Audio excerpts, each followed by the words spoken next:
All right, y'all. So, welcome back to my channel, Dice Paradise. Today, I'm going to do my October reading wrap up, telling you all the books that I read in October. I do have my iPad here. I'm an iPad girly. I have all my notes on my iPad. So, yeah, if you see me looking down reading something, it's because I'm reading notes off my iPad. First off, I read 3 books in the month of October. Yes, I said 3 books in the month of October. And it was one of the most amazing reading months of my life. Okay. I reread a childhood favorite of mine. I read a romance, and then I read a YA book, and it was amazing. And I'm gonna talk about that book because okay, so let's go ahead and get into the books that I read this month. So the first book that I read this month was The Foretelling by Alice Hoffman, and I will be putting the book covers on the screen and also probably like a list of trigger warnings and whatnot for the books if they have any trigger warnings. So first book that I read was The Foretelling by Alice Hoffman. This book follows Rain, a young Amazonian girl set to be the next queen of her people. Rain has to prove that she is worthy of the title queen, not only for her people, not only to her people, but even to her mother. So it is definitely a coming of age story. And I did read it when I was in high school, I believe. If anything, maybe late middle school, but I think high school. And the story has just always stuck with me for such a long time because of the way that the author explores the different relationships between groups of people that have stark differences, and even the relationship between just groups of men and women, and you can even say matriarchal societies and patriarchal societies. So I just thought it was really interesting, and the book definitely just stuck with me because of that. I rated it a 4 out of 5 stars, and probably more so because of nostalgia's sake. Yeah, probably for nostalgia's sake, I rated it a 4 out of 5. I felt like Alice Hoffman, she does a really good job of kind of writing prose rather than, or writing kind of in verse. Like, it's not literally poetry, but it kind of feels poetic. Very, very lyrical writing. So she does a really good job, however, in this book of kind of keeping that poetry writing very short and sweet, and it's probably because it's a young adult book, and it follows it's a coming of age story, so it's kind of like she's trying to make sure she keeps kids attention kind of thing, but it definitely reads in a very fast-paced way. But it was super good. I still loved it. I still liked the book. I still liked the themes that she explored. I loved rereading Rain's story. I thought of this book specifically because I read Ariadne at the end of September. And Ariadne definitely explores the relationship between men and women and whatnot. And I felt like I thought of this book after reading Ariadne, and it just kind of, I don't know. It was just kind of, I just wanted to explore the theme a little bit more, I guess. If you want to see my in-depth review of Ariadne, please let me know down below by putting this emoji in the comments. All right, so the next book I read was The Kiss Countdown by Etta Easton. And this was just such a cute little romance. Like, it was cute. It was a cute romance about Mimi and Vincent. Mimi is an event planner in the middle of a huge life transition, and Vincent is about to transition to outer space. Literally. I loved this book. Okay, first of all, Black nerds for life, period. Okay. Anyway, I love this book. It was super cute. I rated it a 4 out of 5 stars. I thought that it was just such a fun time, and it was just such a beautiful Black love story, and it was nice. Like, I loved it. Reading this, however, I will say, because Okay, I will say some of the freaky scenes, the freaky scenes, I really did feel like they were kind of cringy and corny, but I probably will feel that way about every single freaky scene in every single romance probably for the rest of my life. Yeah. Another thing I loved about this book was that it read very mature. Like the story was just very mature. It wasn't like puppy dog love, like it was very mature for just in terms of communication, just in terms of the characters kind of knowing what they wanted out of a relationship, things like that. Like I loved that aspect of it, and I felt like that's something that I never really witnessed in a book before, and or in a romance rather. So I really liked it. I really did. I love that aspect of it. Reading this did make me want to give more romances a chance, especially urban romances and romance with black characters. So if you have any recommendations in that regard, please let me know down below, because I have been really out of touch with romance these days. The last book that I read was The Weight of Blood by Tiffany D. Jackson. And this book is the book that made Tiffany D. Jackson my favorite YA author of all time. Of all time.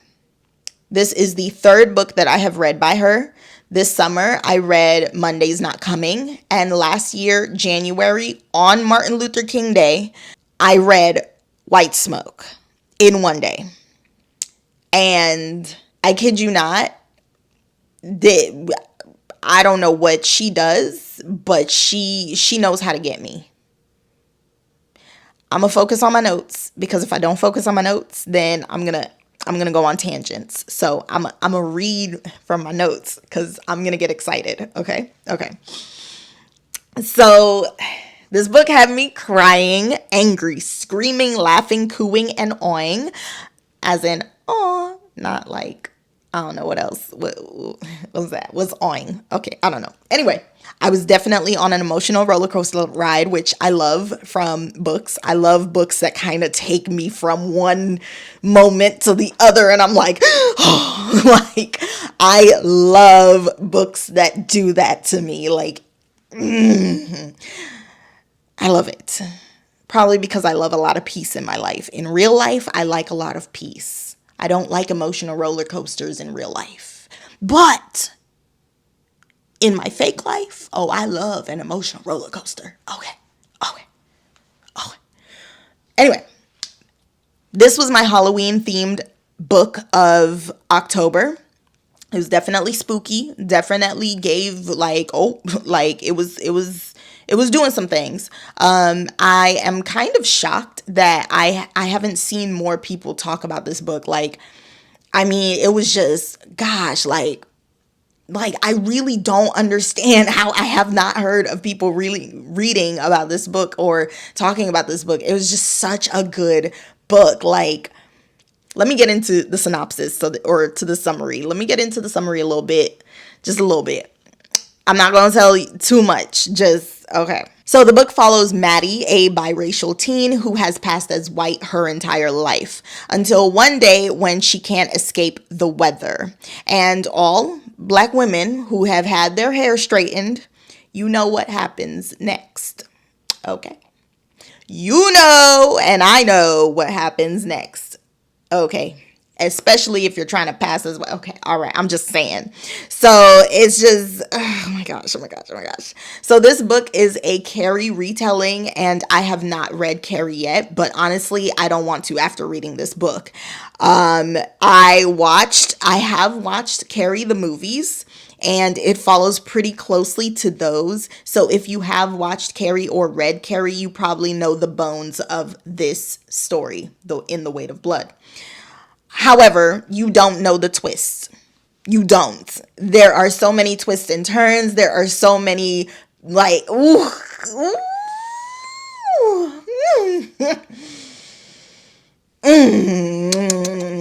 chef's kiss. There are so many like different aspects of this book that really, I don't know. I can't, I don't, I have no words.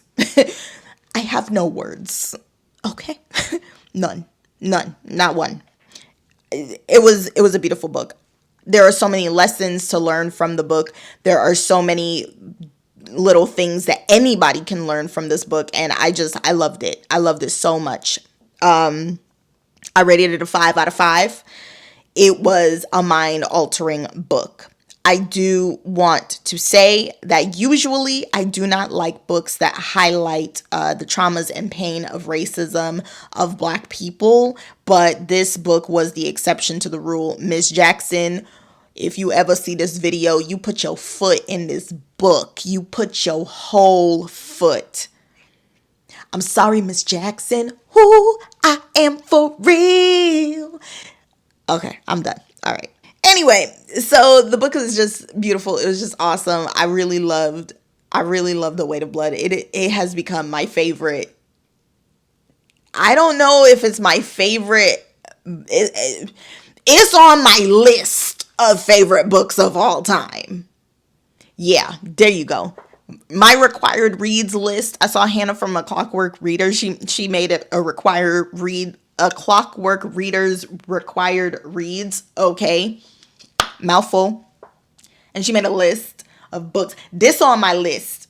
This on Di's required reading list. Okay, this book right here. Yeah, is my book. Like, I love this book. Like, this is life right here. Okay, all right, I'm done. Anyway, in conclusion, those were the books that I read in the month of October. I know that on BookTube, there are definitely booktubers who have read way more in a month, way more than 3 books. But I kid you not, I was in love with the amount of reading that I've done this month.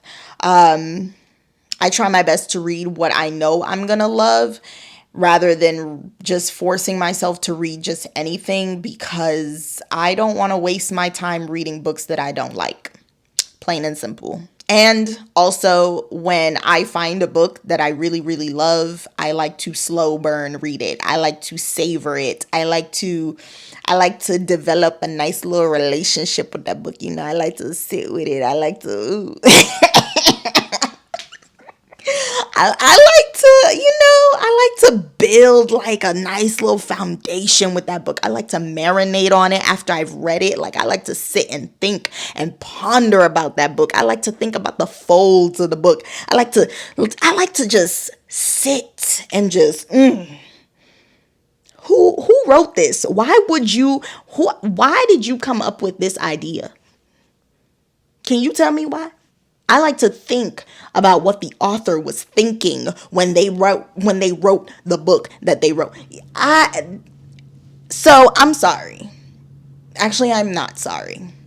I only read 3 books in October, and quite frankly, this is the most books I've read in 1 month this entire year, and I'm pretty happy about it. I am a slow burn reader, and I'm okay with that. I'm a slow savor type of reader. Okay, I like to savor.